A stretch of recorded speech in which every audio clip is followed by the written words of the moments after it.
Tania Carrasco, bienvenida al estudio de América Sin Muros.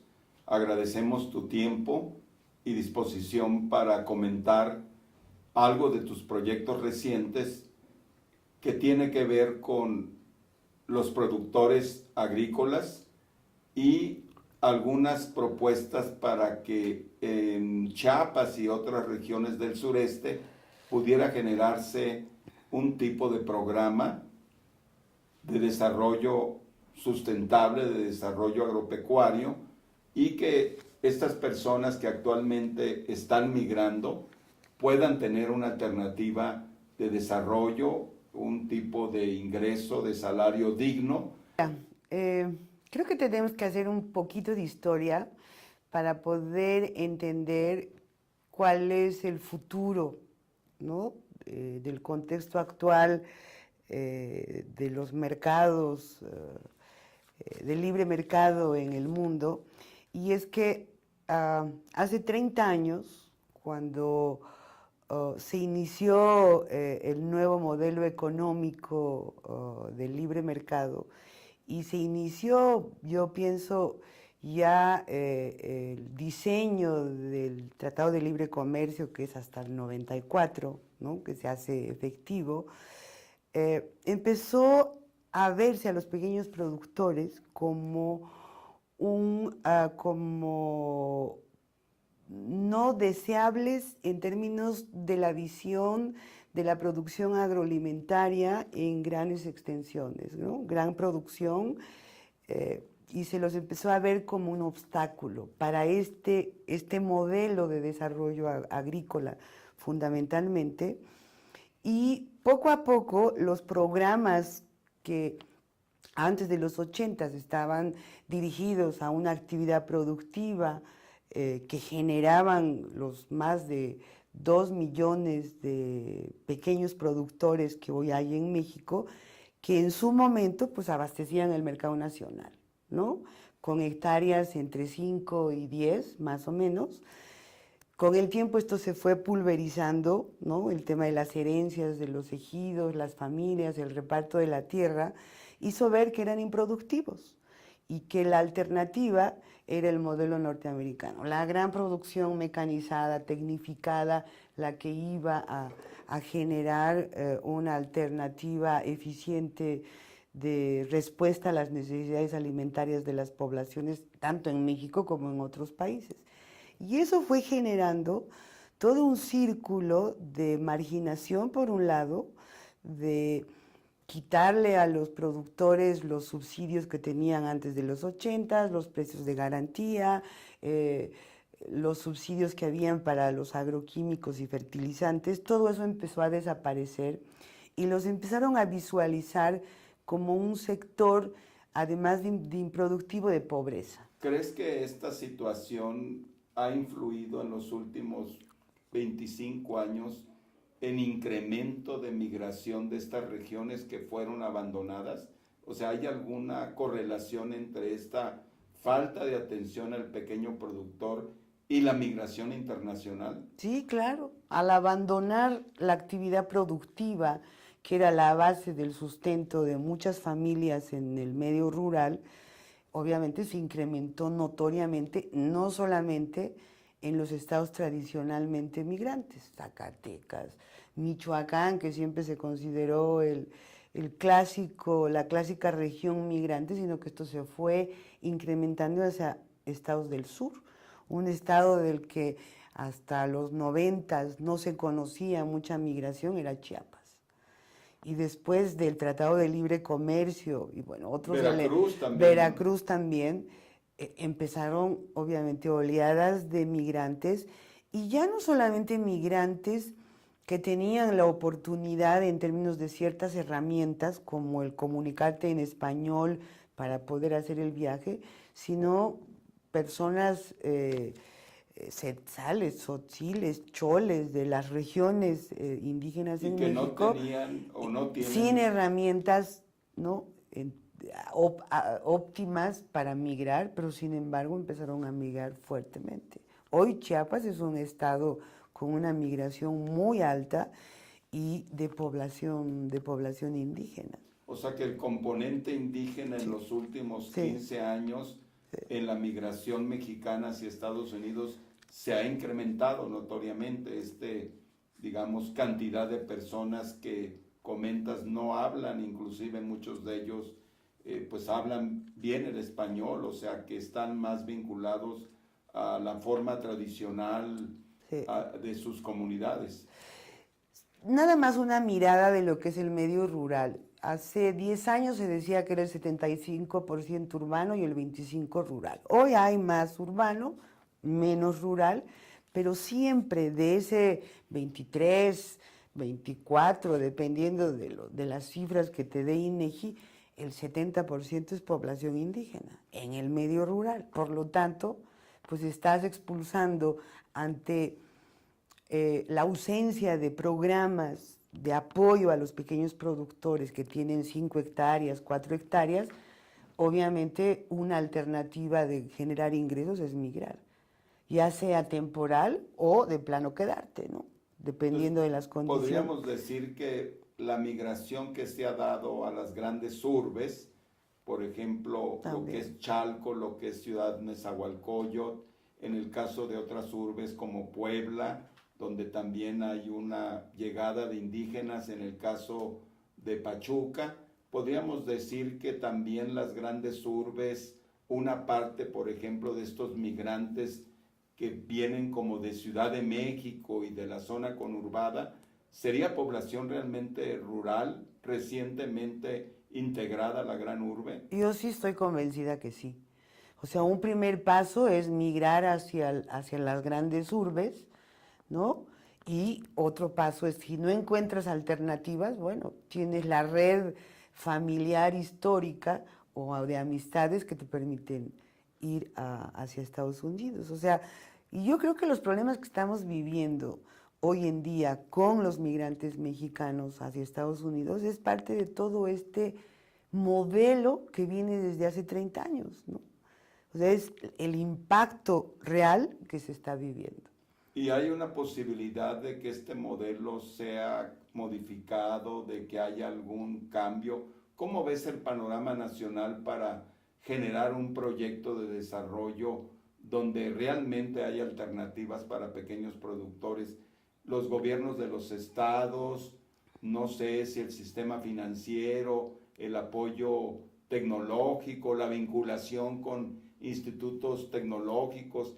¿Hay alguna manera en que esta situación de alguna manera cambie, Tania?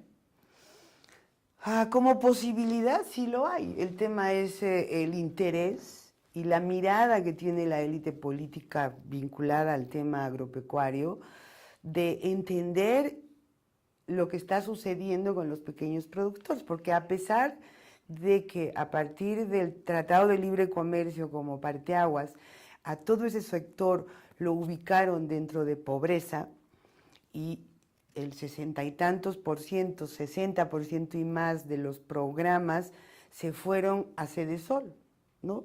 Y la parte productiva es un 20-25%. Esa es la manera en la que la política empezó a tratar a estos pequeños productores. En los fines de los 80 hubo una desestructuración del medio rural. Ha costado mucho que los pequeños productores que siguen vigentes se reestructuren en nuevas organizaciones. Hay algunos casos. Pero la política de apoyo al pequeño productor, en el caso mexicano, sigue siendo visto desde que son pobres y no generadores de riqueza, lo cual pues es el panorama que estamos viviendo de marginación, pobreza, violencia y lo que podamos pensar en el medio rural, prácticamente en todo el país. Yo diría que hay alternativas que se están haciendo en otros países de América Latina. México creo que tiene una visión ahí todavía muy congelada y está muy visto el modelo norteamericano de la producción agroindustrial, ¿no? Y que el modelo es los estados del norte, Sonora, Chihuahua, Coahuila, Sinaloa, Tamaulipas, ¿no? Es de exportación, ¿no? Extensiones de 100 hectáreas para arriba y es exportación. Y al pequeño productor, pues ahí le vas dando pequeñas ayudas para que sobreviva y considerados dentro del sistema como pobres, lo cual es una visión, creo, pues muy discriminadora hacia una parte muy importante de la población mexicana que se centra sobre todo en el área mesoamericana. Y el área mesoamericana, tú sabes que tiene una gran historia de producción de maíz, producción de café, producción de frijol, que ha sido reducida a un tema de autosuficiencia. O sea, este impacto que han tenido los productores mexicanos con también la vinculación a este modelo que de alguna manera se desarrolla con el Tratado de Libre Comercio, en el caso de Centroamérica, ¿crees que se repite con el famoso CAFTA o el Tratado de Centroamérica con Estados Unidos de Libre Comercio? ¿Y qué otros factores en el caso centroamericano? Porque a América Sin Muros le interesa mucho crear también alguna fórmula e impulsar algún tipo de política como una organización pues, de la sociedad civil, porque de alguna manera lo que pasa en Centroamérica viene a repercutir mucho. Tenemos casi 500,000 de transmigrantes centroamericanos en México y que es una travesía muy peligrosa, mortal para muchos de ellos. Esta situación de Centroamérica y la propuesta de pequeños productores, ¿crees que pueda ser viable o puede ser un proyecto mesoamericano? Yo diría dos cosas. Una, sí, lo que está pasando en Centroamérica es prácticamente lo mismo que está pasando en México. Y además todo Centroamérica tiene un poco la misma historia de los pequeños productores. O sea, sí, el modelo es la gran extensión agrícola para la exportación. Podemos ahondar en detalles, pero me gustaría saltar a las propuestas que se están haciendo en Brasil, en Chile, en la Argentina, en Bolivia mismo, que tiene características muy particulares, y Colombia, donde están visualizando, ¿no? Es más, la discusión hoy en el medio académico y en la implementación de políticas públicas es que la seguridad alimentaria del futuro dependerá de estos pequeños productores por varias razones, porque no tienen la misma actividad técnica ni de uso de fertilizantes y agroquímicos que la gran industria. O sea, la gran industria está demostrando que está generando impactos ambientales y de salud severos en la población a nivel mundial. En cambio, los pequeños productores ahora son vistos como alternativa de futuro para la seguridad alimentaria local y nacional, ¿no? Porque además ya no tienes el tema de estar exportando, de estar importando alimentos que vienen de Asia o que vienen de África por el tema de la huella de carbono. Hay un gasto de combustible en el intercambio de estas mercancías, cuando a nivel local y nacional tú puedes generar otra manera de alimentar a tu población con productos locales. Sería bueno que América Sin Muros podría ver las experiencias que se están haciendo en América Latina. Brasil, Chile, Argentina, como te dije, donde están proponiendo políticas públicas específicas de trabajo con los pequeños productores y que ahora le llaman pequeña producción familiar. Porque los pequeños productores sabemos que históricamente han trabajado a nivel de familia. Pero esto ¿no? va más allá del autoconsumo. Pero esto no va, así es, no va al autoconsumo, va a la producción, evidentemente de autoconsumo y de una producción y comercialización a nivel local de productos con mejor calidad, más sanos, menos contaminantes y menos con el tema de huella de carbono, ¿no? De generar otro tipo de impactos al medio ambiente. Y hay toda una reconversión de que inclusive hoy son custodios más de las áreas forestales en las zonas donde se están produciendo alimentos. O sea, sus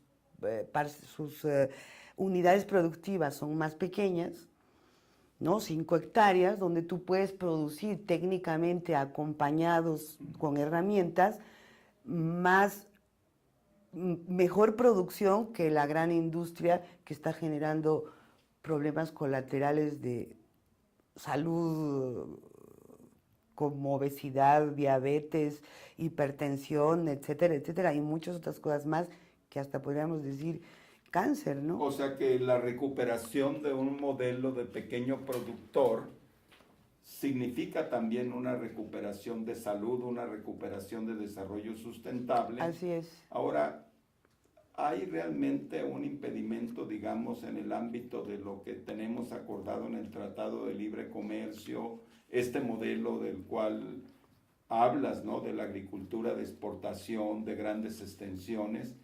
Se ha hablado y sabemos que se va a renegociar el tratado, pero no me queda muy claro si va a haber algún tipo de espacio para que en esta renegociación, porque parece que Estados Unidos va con un modelo... Con el mismo modelo, el mismo de modelo. siempre. Yo lo he dicho también, que estas reuniones para la prosperidad con Centroamérica, donde se combina el tema de desarrollo con seguridad, siento yo que en este caso el secretario Tillerson y las autoridades de Estados Unidos hacen más énfasis en el tema de seguridad, un poquito como diciendo, si hay seguridad va a haber desarrollo. O sea, es como una dicotomía, pero todo puesto el énfasis en el tema de seguridad. Entonces el modelo que impulsa Estados Unidos y que lo dice claramente Tillerson y otras autoridades como Kelly, hablan más bien de un proceso de renegociación o de cambio, pero siempre poniendo por delante los intereses de las empresas de los Estados Unidos, con la idea de que esto beneficia al trabajador americano.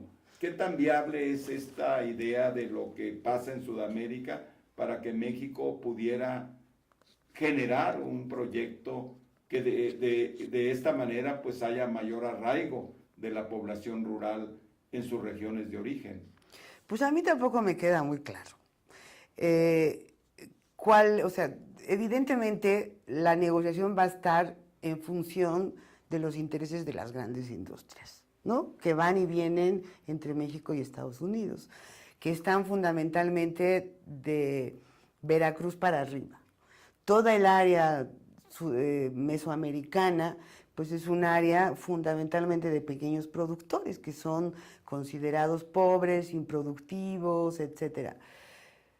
Yo he escuchado al secretario actual de la Reforma Agraria el discurso que está en el ambiente internacional sobre el tema de los pequeños productores como unidades productivas familiares. Dice, Hablas de la secretaria... no, del secretario de la Zagarpa. Ah, ok, Zagarpa, es de que la mencionaste Zagarpa. reforma agraria. No, perdón, Sí, Zagarpa. sí. Tienen su discurso, ¿no? Este tema que está a nivel internacional, porque no solo es Sudamérica, sino también es el mundo entero. China ya está visualizando la importancia que tienen sus pequeños productores y lo mismo otros países de Europa, ¿no? Como un tema de futuro. En el discurso del secretario de Zagarpa está estos conceptos. A mí no me queda claro si su política de atención a pequeños productores va a seguir siendo visto como pobres e improductivos y dándoles subsidios a fondo perdido, que sabemos que a veces no tienen el impacto en términos de generar riqueza, sino de gastos superfluos del propio productor. Si están visualizando la necesidad de ese cambio de política y de visión del pequeño productor, si no lo ves generador de riqueza, generador de empleo, que además en el caso mexicano, de los 2 millones de unidades productivas que hay en el país, pequeñas de hasta 5 hectáreas, generan el 53% de empleo, mientras las grandes te generan el 7.5%. ¿No? Claro, son empleos precarios muchas veces, son ¿no? Son empleos precarios. Entonces, yo creo que es un tema de mirada de la élite política en términos de generar estabilidad empleo, actividades productivas en el medio rural de estos pequeños productores y no solo mirar el tema de la exportación con Estados Unidos a partir de las grandes agroindustrias. O sea, es una mirada de país también, ¿no? ¿Dónde está la mirada de país de esta parte de México, de la élite? Creo que está extraviada. Esa es mi lectura, ¿no? América Latina, digo, el resto de América Latina, el sur está viendo desde otra perspectiva. Aquí yo creo que América Sin Muros, digo, nos congratula mucho que nos compartas esta idea de los proyectos en Sudamérica y que pues es un camino, ¿verdad? Que en México, particularmente hablando del sureste de México, aunque creo que en las otras regiones del noroeste, donde hay mucha agricultura de exportación, creo que también debe haber una modificación de esas políticas. Aquí lo que también algunos académicos indican, no sé si será un poco esquemático, es que no solamente es la dinámica, digamos, que se ha tomado en el ámbito de un acuerdo que pues ya va para sus 25 años de vigencia, sino también algunos académicos dicen, no solamente se trata de la presión de Estados Unidos, sino los mecanismos de vinculación con organismos multilaterales como el Banco Mundial, el Fondo Monetario, también ejercen presión sobre México y sus políticas, no solamente el tratado, sino una serie de acuerdos de tipo multilateral. ¿Qué tan cierto? Porque algunos académicos siempre ponen en primer lugar las limitaciones de generar políticas alternativas con el hecho de que estamos atrapados en convenios de ajuste estructural y convenios con organismos multilaterales como el Banco y el Fondo Monetario. Pues sí, es una verdad a medias. Yo sí creo que es verdad que estos organismos también viven de estos paradigmas, ¿no?, que se crean a nivel mundial y son recetas que se implementan. Pero también lo que yo he visto es que sí los propios países tienen muy claro el tema del diseño de políticas para atender sectores específicos. Yo veo camino posible. O sea, entonces podrían decir lo mismo Colombia, Brasil, Bolivia, Chile, que lo mismo que está diciendo México, y eso no es tan cierto. O sea, ahorita con el tema de los acuerdos de paz en Colombia, tienen una desmovilización importantísima de gente en el medio rural, que ha vivido de la guerra. ¿Qué van a hacer ahora con la desmovilización?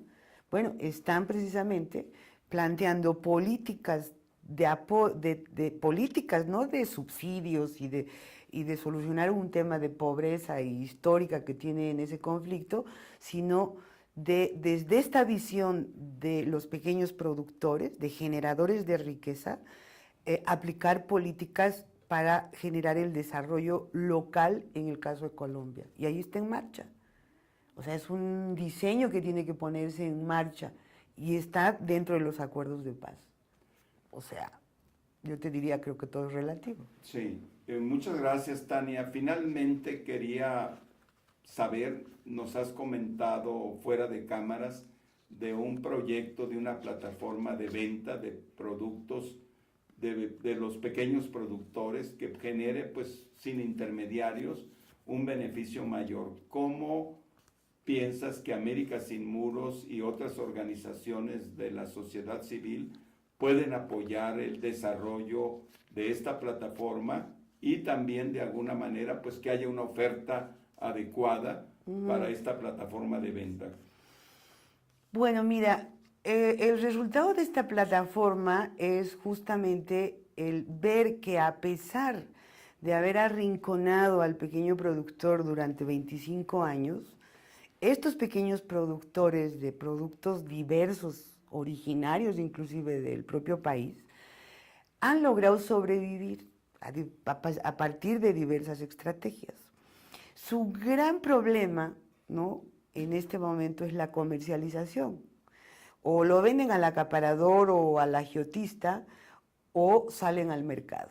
Para salir al mercado les exige las instituciones que controlan los productos alimenticios en México les piden muchos controles, ¿no?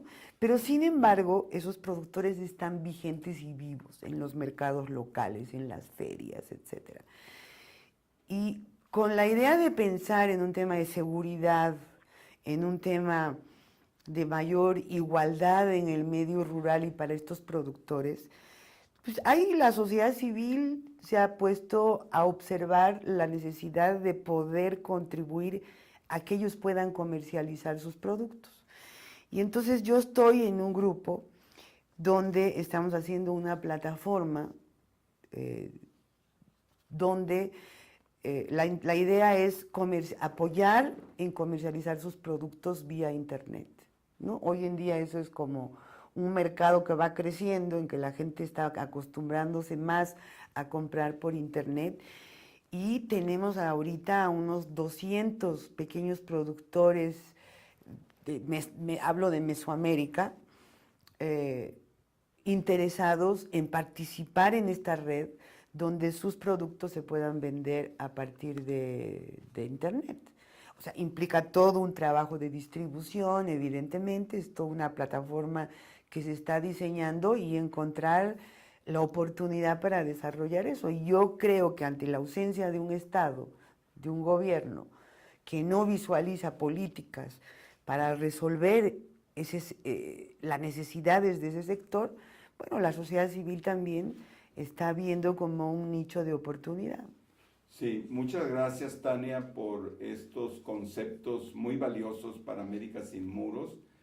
Creo yo que el éxito de una política de apoyo al pequeño productor significará mayor arraigo a las personas que en este momento, de manera muy difícil, como mencionabas el caso de indígenas de Chiapas que antes no migraban y que ahora hacen travesías, personas que hablan muy poco español o en ocasiones pues no hablan español y van en una situación también muy adversa, multiplicada la adversidad por la política de la administración Trump. Creo yo que vamos a estar en la mejor disposición de generar sinergias para apoyar este desarrollo de la plataforma y de una pues capacidad de producción de los pequeños productores a los cuales estás vinculada y estás apoyando. ¿Algún comentario final, Tania? Sí, para tener una idea de quiénes son estos productores, ¿no? En términos cuantitativos. Se habla, de acuerdo al INEGI, de 2.2 millones de unidades productivas hasta 5 hectáreas, lo que equivale a 20 millones de personas vinculadas a esos 2.2 millones. Estamos hablando de una parte importante, ¿no? Entonces, si se logra el arraigo, si se logran políticas focalizadas entendiendo la problemática, habrá menos migración, menos violencia de la que estamos viviendo hoy en ciertas zonas rurales en México.